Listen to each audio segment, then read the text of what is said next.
Yes, if we must achieve our superordinate goal of making Nigeria a better country and a better place to dwell in, the people we must continually fight against are the merchants of terror and fear that have enveloped the Nigerian political space.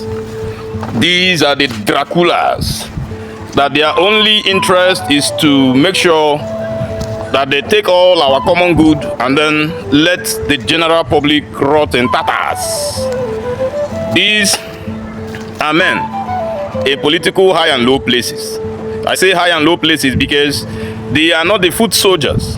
They have foot soldiers who works for them.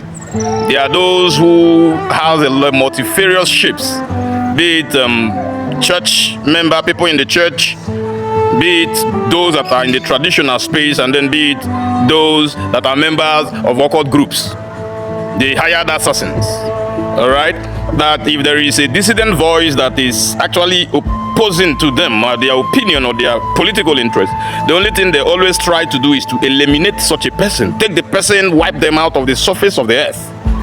And then the moment we stand up as Nigerians against these same people, they will discover that they have no other power than to give the people what they really crave for. Good governance is not rocket science. It is, but in fact, it comes from the political will and the political interest to make sure that the people you claim to be serving gets the better of it. And until we stop making the worst of us emerge as if they are the best of us, Africa and Nigeria will continually remain in a decadent state. Right? I will tell a lot of people, so long as this 2027 election is concerned, you must only not just look at parties, you must look at credible individuals in different parties across political divide. When you find such a person, vote them. When you get such a person, make sure you vote and then defend your vote. For me and my family and my household, I know P2B. For me and my family and my household, I know that I will vote for some element even in the opposition party. As for me and my family, I know that I'm going to vote in line of competence, in line of, in fact, the question I will say, or I will ask myself is, what are the track record of this person that I'm voting for? Not because political parties brought them forward and you tell me that party is supreme and you bring the worst of us and make them the best of us, and you feel I, as an individual, should go for such a person.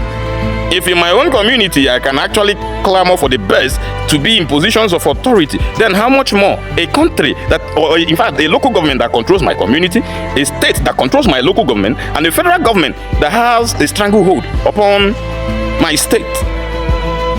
Are you reasoning with me? Are you rationalizing with me? So if we must want a progressive and a successful Nigeria, a Nigeria that is futuristic, it starts with the type of leaders we put in positions of authority. Not just sitting in your house, coming to Facebook to type nonsense, going to Twitter to read messages and laugh, going to beer parlors and lament all day long. No matter how much you lament, nothing will change. Proactive, listen, across the globe, it is the revolution of the people that has actually changed the trajectory of their lives. You know, or you heard about the Arab Spring, and you saw the resultant effect of the Arab Spring. Forget about what happened to Muammar Gaddafi. But in some other countries like Egypt, and some other places, in fact, across the globe, it is the people who stands up and take what is rightfully yours. Because across the world, human nature, it is in human nature to be shrewd. It is in human nature to be wicked. But when the people stand up uniformly and say no, it's no, then the change is ready to begin. Until we do that, we will continually live in terror of the merchant of fear and terror, right?